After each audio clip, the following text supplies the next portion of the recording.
I'm here with owner David Geofroy, the owner of Grand Mo the First. Tell us the story because it's such a heartwarming story, and this horse is such a trier. I love looking at all his old races coming into the Derby. But first, tell me where it all started. Well, we all started in Killen, okay? We bought him in September, and we always liked him. But before we bought him, there was a small story that the guy that was helping me, figure out which horse to buy and everything.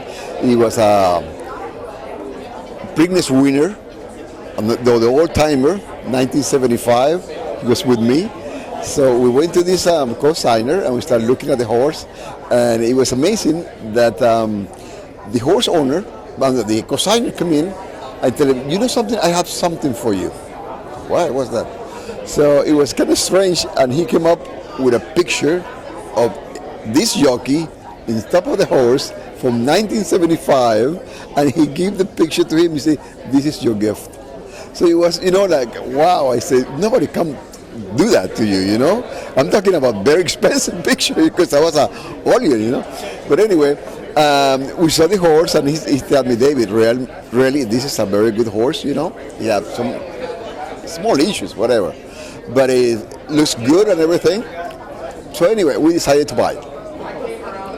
And we started breeding him, working with him and everything. And we like him a lot. We really like him. And he used to run very well and everything. So we get to the 2-year-old.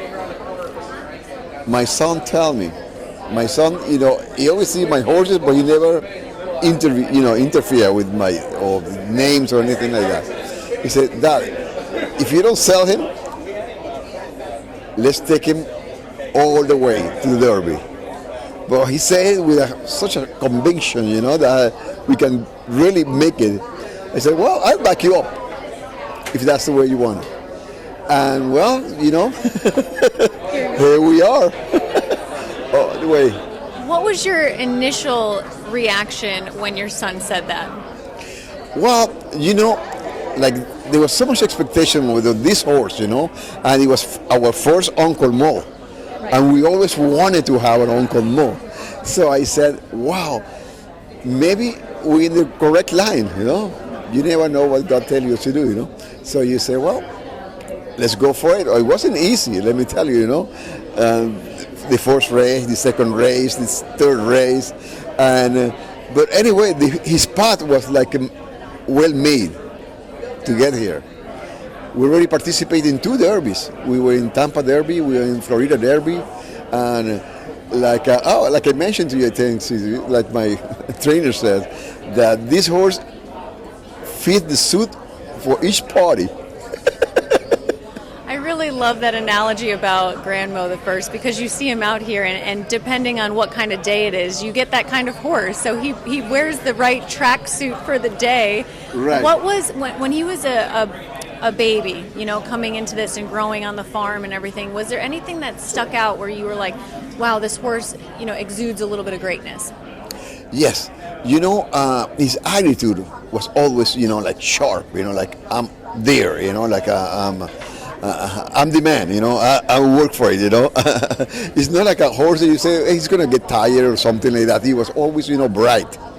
And when you walk him and you stay in him, like today, we were talking about the trainer too, and he say, look at him, he always, like looking for something, hey, what's going on, very attentive, very active. One thing I love about his running style is he always tries. He is a horse that comes from off the pace a little bit, so it's nice to see him run down his opponents down the lane. Now, drawing the 16 post position, how do you think that's going to help him? Well, and they're moving down with Encino being scratched. Yeah, we're going to the 15th position.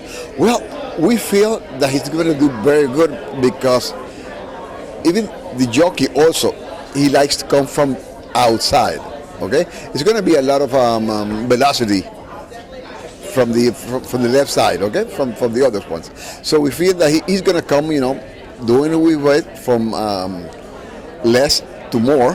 Okay, very little, very consuming, and that's the way he rides.